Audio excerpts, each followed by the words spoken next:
فرزند زہرا یہ حالات برے ہیں۔ کاشانۂ بصیرت ایک ایسا مکمل یوٹیوب چینل جس پر محروم بصارت کے لیے بالخصوص اور تمام افراد کے لیے بالعموم سینکڑوں کی تعداد میں اسلامی کتب دستیاب ہیں۔ لہذا گزارش ہے کہ آپ اپنی ذمہ داری نبھاتے ہوئے کاشانۂ بصیرت کو سبسکرائب کرنے کے ساتھ ساتھ بیل آئیکن کو پریس کیجئے تاکہ آپ علم کے حصول کے ساتھ ساتھ مذہب اہل بیت کی اشاعت میں بھی اہم کردار ادا کرتے رہیں۔ کاشانۂ بصیرت، فرزند زہرا یہ حالات برے ہیں۔ بسم اللہ الرحمن الرحیم۔ السلام علیکم۔ یہ کتاب آپ کے لیے کاشانۂ بصیرت کی یوٹیوب چینل کی جانب سے ریکارڈ کی جا رہی ہے۔ نام کتاب تنزیہ الامامیہ جدید در جواب رسالہ مذہب شیعہ و تحفہ حسینیہ، تصنیف سرکار صدر المحققین سلطان المتکلمین حجت الاسلام والمسلمین حضرت علامہ شیخ محمد حسین نجفی مجدلہ علی، تابع سید اظہار الحسن رضوی، طبعات اظہار سنس پرنٹر۔ اب ہم کتاب کے پارٹ نمبر 33 کا آغاز کریں گے، جو کہ ہماری کتاب کا آخری حصہ ہے۔ صفحہ نمبر 419، چھٹا باب، فصل ششم، ہیڈنگ ہے بعض ناموں کی بحث۔ نمبر 1، رسالہ مذہب شیعہ۔ یہ بات بھی غور طلب ہے کہ ائمہ معصومین علیہم السلام نے اپنے فرزندوں دلبندوں کے نام مبارکہ ابو بکر، عمر اور عثمان رکھے، چنانچہ جلال العیون اور کشف الغمہ پر حضرت علی المرتضیٰ کے ایک صاحبزادہ کا نام ابو بکر، دوسرے کا عمر اور تیسرے کا نام عثمان مرقوم ہے، اور یہ بھی تصریح موجود ہے کہ تینوں اپنے بھائی کے ہمراہ میدان کربلا میں شہید ہوئے۔ جن مقدس ہستیوں نے اپنے دل بندوں کے نام ابو بکر، عمر اور عثمان رکھے تھے، وہی ہستیاں ان کے مراتب اور فضائل سے زیادہ واقف ہو سکتی ہیں، نہ کہ 1350 سال کے بعد آنے والے لوگ۔ اتنا تو ہر شخص سمجھ سکتا ہے کہ اپنی اولاد کا نام بہتر سے بہتر رکھا جائے۔ ایک غریب سے غریب آدمی بھی اپنے بچے کا نام شاہ جہاں رکھنا ہی پسند کرتا ہے۔ کتاب کا حوالہ رسالہ مذہب شیعہ، صفحہ نمبر 120۔ نمبر 2، رسالہ تنزیہ الامامیہ۔ پیر صاحب سیالوی نے آخر رسالے میں لگے ہاتھوں وہ معاملہ فرسودہ اور سینکڑوں بار کا مردودہ یہ اعتراض بھی جڑ ہی دیا کہ ائمہ معصومین رضوان اللہ تعالیٰ علیہم اجمعین نے اپنے فرزندوں دلبندوں کے نام مبارک ابو بکر، عمر اور عثمان رکھے ہیں۔ بہر صورت وہی ہستیاں ان کے مراتب اور فضائل سے زیادہ واقف ہو سکتی ہیں۔ موصوف کے دل و دماغ پر محبت ثلاثہ کچھ اس طرح قابوس کی طرح مسلط ہے کہ اگر کسی قسم کی مناسبت اور ربط و تعلق کے بغیر رسالے کے قریباً ہر صفحے پر یہی راگ الاپتے ہوئے نظر آتے ہیں کہ ائمہ اور اصحاب ثلاثہ کے تعلقات خوشگوار تھے۔ ائمہ ہدیٰ ان کو امام الہدیٰ اور پیشوائے وقت جانتے تھے، وغیرہ وغیرہ۔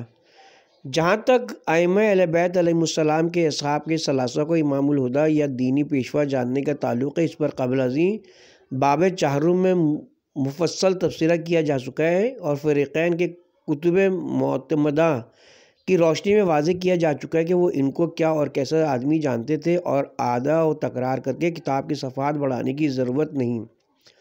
پس مذکورہ بالا مقام ملاحظہ کیا جائے، اور جہاں تک ائمہ اہل بیت علیہم السلام کے اپنے فرزندوں کے نام ابو بکر و عمر وغیرہ رکھنے کا تعلق ہے، تو نمبر 3، اس پر اشرف سیالوی صاحب کی تنقید۔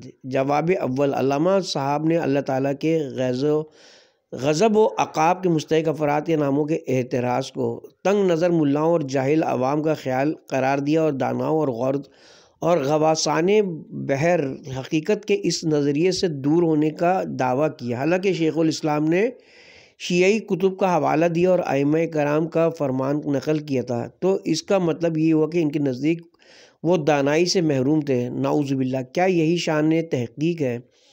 اچھے نام رکھنا شرعاً لازم ہے اور برے ناموں سے احتراز ضروری ہے۔ یعقوب سراج سے مروی ہے کہ میں حضرت امام جعفر صادق علیہ السلام کی خدمت اقدس میں حاضر ہوا جبکہ آپ اپنے صاحبزادے حضرت ابو الحسن موسیٰ کاظم کے سر پر کھڑے تھے اور وہ پنگھوڑے میں تھے۔ آپ بڑی دیر تک ان کے ساتھ سرگوشی کرتے رہے۔ جب فارغ ہوئے تو میں آپ کے پاس گئے تو آپ نے مجھے فرمایا کہ اپنے مولا کے قریب جاؤ اور انہیں سلام پیش کرو۔ چنانچہ میں نے سلام پیش کیا اور آپ نے تصحیح زبان میں میرے سلام کا جواب دیا۔ پھر مجھے حکم دیا کہ جا اور اپنی بیٹی کا وہ نام تبدیل کر دے جو تو نے کل رکھا ہے، کیونکہ وہ ایسا نام ہے جسے اللہ مبغوض رکھتا ہے۔ حقیقت حال یہ تھی کہ میری ایک بیٹی پیدا ہوئی تھی جس کا نام میں نے حمیرہ رکھا تھا۔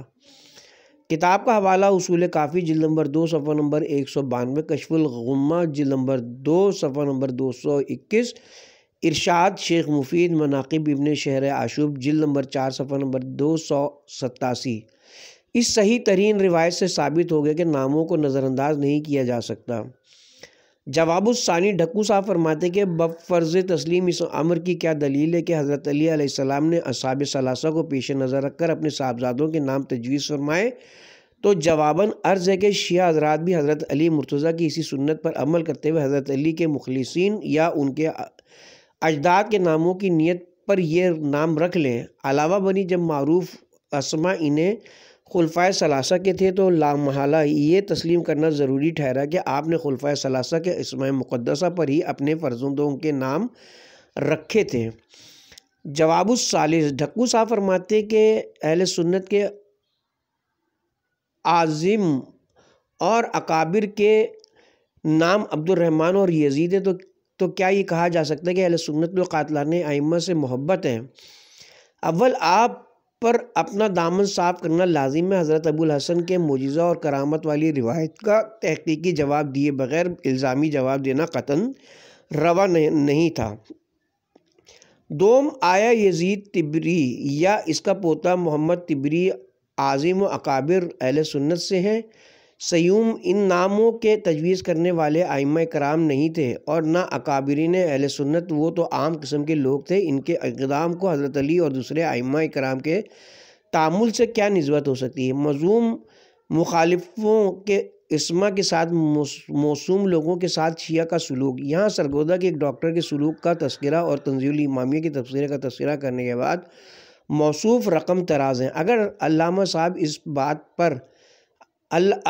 صاحب اس پر اعتبار نہیں کرتے تو میں ان کو صدیوں پرانی کتابوں کے آئینے میں ان کا اصلی چہرہ دکھلا دیتا ہوں کہ اصحاب ثلاثہ اور دیگر اصحاب رسول کے نام سن کر وہ کس قدر بدحواس ہو جاتے تھے اور ان کا رد عمل کتنا شدید ہوتا تھا۔ نمبر 1 ابن ابی الحدید معتزلی شرح نہج البلاغہ میں رقم تراز ہیں۔ ربی وزیر شیعہ تھا، اس کے پاس 2 شخص اپنے جھگڑے میں فیصلہ کرانے کے لیے آئے، جن میں سے ایک کا نام علی تھا اور دوسرے کا معاویہ تھا۔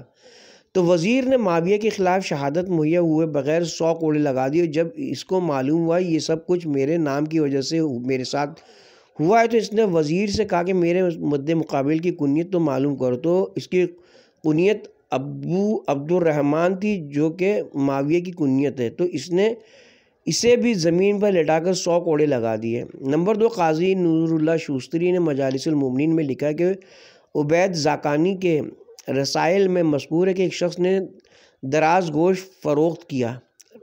رسید لکھنے والے نے اس کا نام پوچھا تو کہا ابو بکر۔ باپ کا نام کیا ہے؟ عمر۔ دادے کا نام کیا ہے؟ عثمان۔ تو لکھنے والا حیران ہو گیا اور کہا کیا لکھوں؟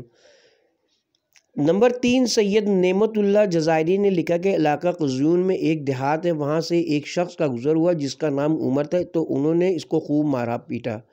ابو لولو موجوسی کا عرس اور توہین فاروق اعظم۔ خلاصہ کلام یہ ہے کہ کاشان کے عوام اور اوباش ذی الحجہ کی 26 تاریخ کو، جو کہ حضرت عمر کے قتل کی تاریخ ہے، اس پر آٹے کا ایک مجسمہ تیار کرتے ہیں۔ کتاب کا حوالہ مجالس المومنین۔ علامہ ڈھکو صاحب ذرا آنکھیں کھول کر دیکھیں کہ شیعہ مذہب میں ناموں پر دار و مدار ہے یا نہیں۔ نیز قاضی شوستری نے صرف کاشان کے اوباش اور عوام کا ذکر کیا ہے، ورنہ حقیقت یہ کہ کاشان کیا سارے جہان میں جہاں بھی شیعہ ہیں، عوام ہو یا خواص یا اخص الخواص، وہ بھی اس رذیل حرکت اور کمینگی میں برابر کے حصے دار ہیں، چونکہ تنزیل الامامیہ میں سادات کرام کو واجب الاحترام قرار دیتے ہوئے پیر سیالوی کو جناب الحاج ڈاکٹر سید حاذق تقی شاہ صاحب مرحوم پر الزام تراشی کا مجرم قرار دیا گیا تھا، تو اس کے جواب میں سیالوی صاحب نے یوں دل کے پھپولے کھولے ہیں: اہل تشیع کا سادات کے ساتھ ادب اور نیاز مندی کا نمونہ۔ پھر یہاں بعض شعراء کے بعض اشعار کا حوالہ دے کر ثابت کیا کہ جب سید کہلانے والا دشمن علی کا پیروکار ہو تو وہ اپنے باپ کا نہیں ہے اور وہ کتے سے بدتر ہے۔ کتاب کا حوالہ مجالس المومنین۔ بتائیے علامہ صاحب، یہاں ادب و احترام ہے، سادات کرام واجب الاحترام کا اندوش شیعہ مخالفین اولاد شیطان ہے۔ یہاں مؤلف نے بعض روایات کا سہارا لیا ہے جن میں مذکورہ دشمنان اہل بیت یعنی نازبی اور خارجی لوگوں کی خلقت میں شرک شیطان شامل ہوتا ہے۔ موجودہ سادات کرام تو ڈھکو صاحب کی نگاہ میں واجب الاکرام والا احترام ہے، لیکن ان کے 2-3 پشت سے تمام آباء و اجداد خالص سنی تھے۔ ان تمام سادات کرام کا جو ادب پایا گیا وہ محتاج بیان نہیں ہے۔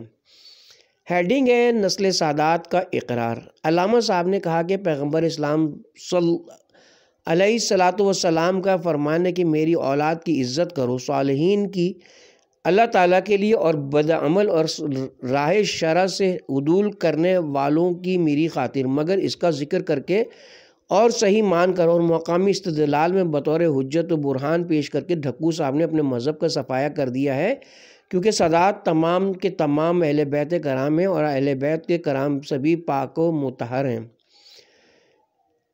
تحفہ حسینیہ جلد نمبر 3 از صفحہ نمبر 366 تا صفحہ نمبر 400۔ نمبر 4، اس پر ہمارا جامع تبصرہ بموجب گو اشرف سیالوی نے حسب عادت بات کا بتنگڑ بناتے ہوئے اور ایک مختصر سے مسئلے کو شیطان کی آنت سے بھی دراز تر کرتے ہوئے حضرت امیر علیہ السلام اور بعض دوسرے ائمہ طاہرین کے اپنی بعض اولاد کے ابو بکر، عمر و عثمان نام رکھنے سے اصحاب ثلاثہ اور ائمہ اہل بیت علیہ السلام کے تعلقات خوشگوار ہونے پر اپنے استدلال کی جو دیوار کھڑی کی ہے وہ تار عنکبوت سے بھی زیادہ بودا اور کمزور ہے۔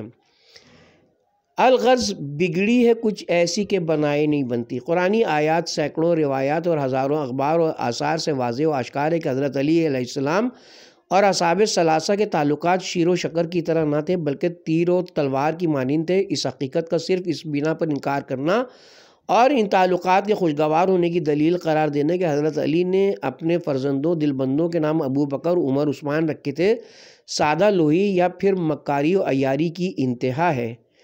نام میں کچھ نہیں ہے، سب کچھ مسمی میں ہے، ورنہ ارباب عقل و دانش اور اصحاب رائے و بینش جانتے ہیں کہ اسم تو صرف اپنے مسمی کی ایک شناختی علامت ہوتی ہے اور کسی بھی آدمی میں جو کچھ خوبی یا خامی ہوتی ہے وہ صرف مسمی میں ہوتی ہے، نہ کہ اسم میں۔ اگر بقول سیالوی صاحب وہ نام اچھے ہوتے ہیں تو جن میں اللہ کی عبودیت یا انبیاء علیہ السلام کی غلامی پائی جاتی ہے تو ان اسماء ثلاثہ میں تو یہ خوبی بھی نہیں پائی جاتی۔ اس سلسلے میں مستقل کتاب تحریف اسماء الاولاد المعصومین، مؤلفہ محقق ڈاکٹر نجات طائی ملاحظہ فرمائے، جو ابھی حال ہی میں ایران میں شائع ہوئی ہے۔ نمبر 2، مخالفین کے نام پر نام نہ رکھنا تنگ نظری ہے، یہ کتاب کی ہیڈنگ ہے۔ نمبر 1، سیالوی صاحب نے دیکھا کہ ہمارے معاشرے میں یہ رسم و ریت ہے کہ عام لوگ مخالفین کے ناموں پر اپنی اولاد کے نام نہیں رکھتے، تو یہ کنویں کے مینڈک قسم کے لوگوں کی گھٹیا سوچ ہے، مگر جو بالغ النظر اور وسیع المشرب لوگ ہوتے ہیں وہ ان چکروں میں نہیں پڑتے۔ نمبر 2، اگر یہ خیال محال صحیح تسلیم کر لیا جائے کہ فوت شدگان میں ہے واجب الاحترام شخصیات کے ناموں پر نام رکھے جاتے ہیں، تو پھر اس معیار پر پرکھا جائے تو سیالوی صاحب کے کئی اکابر و اصاغر کے نام جو عبد الرحمن اور یزید ہے، تو پھر یہ ماننا پڑے گا کہ یہ نام رکھنے والوں کو حضرت علی اور حضرت امام حسین علیہ السلام کے قاتلوں سے عقیدت تھی اور وہ ان کے نزدیک واجب الاحترام تھے۔ نمبر 3، اصحاب ثلاثہ اور اہل بیت کے تعلقات متنازع متنازع فی ہیں، مگر یہ بات تو مسلم ہے کہ ائمہ اہل بیت علیہم السلام معاویہ اور یزید کو اپنا دشمن اور پکا بے ایمان جانتے تھے، جبکہ ان کے اصحاب باصفہ میں سے بہت سے لوگوں کے نام معاویہ اور یزید تھے۔ اس سلسلے میں کتب رجال دیکھی جا سکتی ہیں۔ نمبر 4، اگر ان تمام حقائق سے قطع نظر کرتے ہوئے بفرض محال یہ بات تسلیم کر لی جائے کہ کسی کے نام پر اپنی اولاد کا نام رکھنا باہمی احترام و محبت کی دلیل ہے، تو اس بات کا کیا ثبوت ہے کہ حضرت علی علیہ السلام نے یا امام حسن علیہ السلام یا کسی دوسرے امام نے اپنی اولاد کے نام ابو بکر، عمر و عثمان اصحاب ثلاثہ کے ناموں کو سامنے رکھ کر رکھے ہیں؟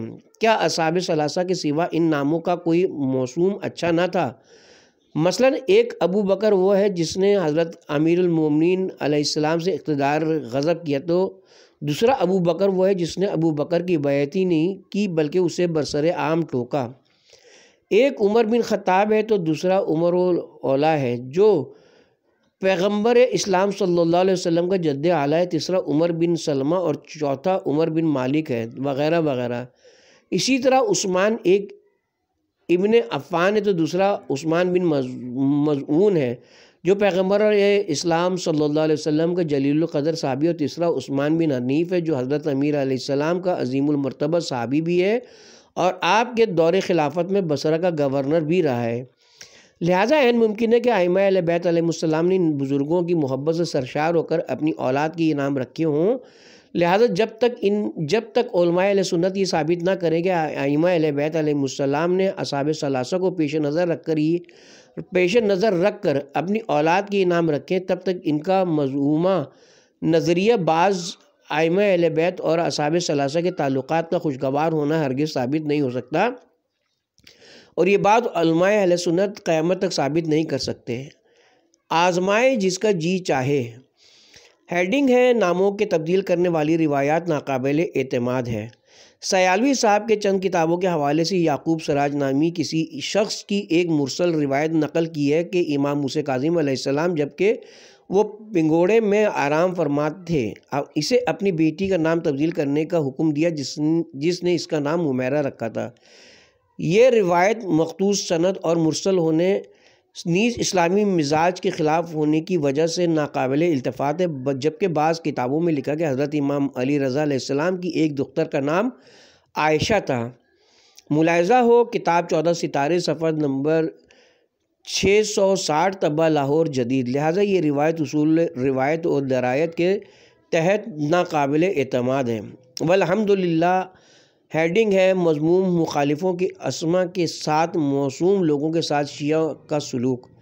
جناب اشرف سیالوی نے مذکورہ بالا عنوان قائم کر کے شرح حدیدی، مجالس المومنین اور انوار نعمانیہ کے حوالوں سے اصحاب ثلاثہ کے ہم نام لوگوں کی توہین یا خود اصحاب ثلاثہ کی تضلیل کے جو واقعات لکھے ان سے حاصل کیا ہوا؟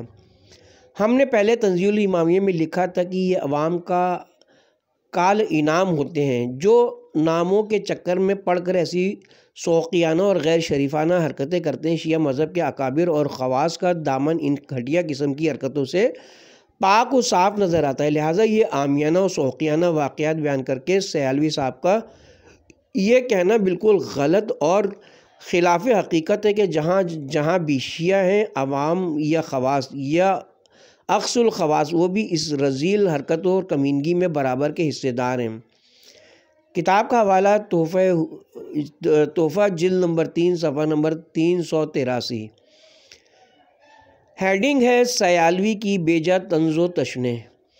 سیالوی صاحب نے اپنے نامہ اعمال کی طرح اپنے رسالہ کثیفہ و طویلیہ کے کئی صفحات اس طنز و تشنع میں سیاہ کیے کہ شیعہ کہیں تو سادات کی عزت و توقیر کو واجب و لازم جانتے ہیں، مگر کہیں ان کو نہ حلالی جانتے ہیں بلکہ شریک شیطان جانتے ہیں جبکہ وہ سنی ہوں۔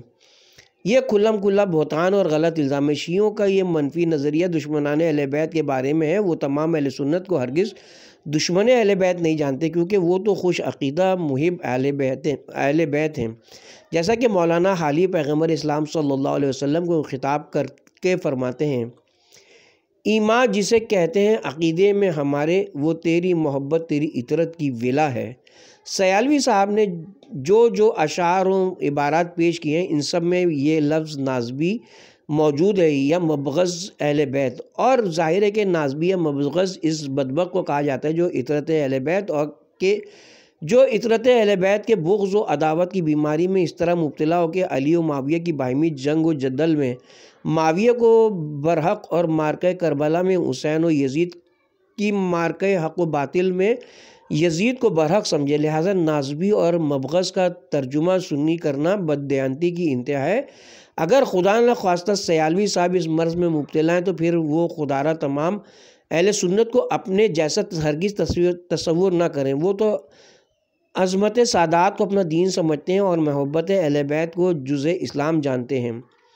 ہیڈنگ ہے مذہب شیعہ میں سادات کے احترام کا معیار۔ ہر اس سید زادے کا احترام و اکرام کرنا واجب جانتے ہیں جو اپنے اب و جد کے مذہب و مسلک پر ہو، ہاں عملی طور پر خواہ نیک ہو یا بد، جیسا کہ حدیث پیغمبر اسلام میں صالح و طالح اور ہر قسم کے دو سادات کے احترام کی تاکید کی گئی ہے۔ اور اگر سید کہلانے والے اپنے ان آباء و اجداد کے مذہب و مسلک کو ہی خیر آباد کہہ دیں جن کی وجہ سے اس کا احترام و اکرام واجب تھا، تو پھر وہ پسر نوح کی مانند ہو جاتا ہے جس کے بارے میں خدا فرماتا ہے اے نوح تیرا یہ بیٹا تیرے اہل میں سے نہیں ہے۔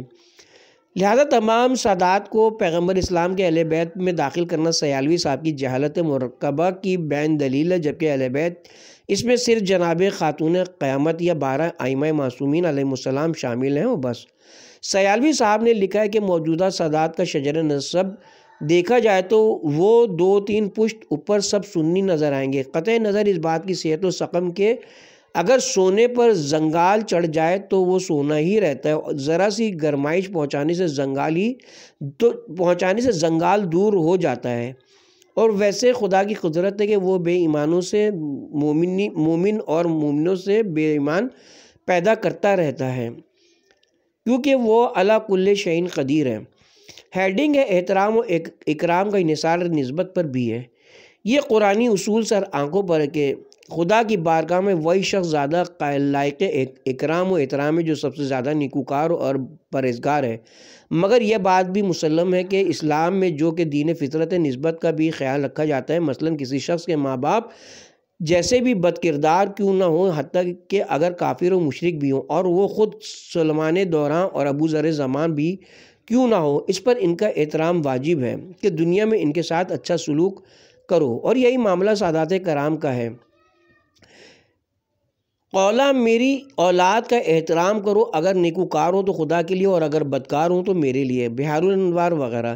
اسی فرمان رسالت کے تحت ہم نے پیر آف سیال شریف کی جناب سیادت و شرافت معاو الحاج ڈاکٹر سید حاذق تقی شاہ صاحب مرحوم کے خلاف الزام تراشی اور اتہام سازی کا تسلی بخش جواب باثواب پیش کیا تھا، اور ان کی پوزیشن واضح کی تھی کہ وہ اس قدر بے تعصب اور مخلص انسان تھے کہ اگر اصحاب ثلاثہ کے ہم نام تو کوجا، بلکہ اگر خود اصحاب ثلاثہ بھی بغیر سے علاج ان کے پاس آ جاتے تو وہ ان کا بھی علاج و معالجہ کرتے، یعنی اپنا فرض منصبی ادا کرتے اور کوئی کوتاہی اور بددیانتی نہ کرتے۔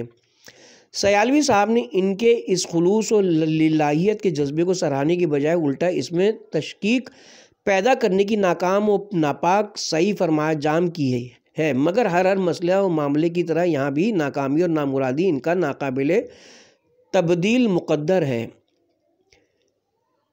اس کے ساتھ ہی یہاں پر کتاب مستطاب تنزیہ الامامیہ جدید در جواب رسالہ مذہب شیعہ و تحفہ حسینیہ اپنے اختتام کو پہنچی۔ کتاب کے کل صفحات کی تعداد تھی 432۔ انشاءاللہ حاضر خدمت ہوتے ہیں اس کے بعد کسی نئی کتاب کے ساتھ۔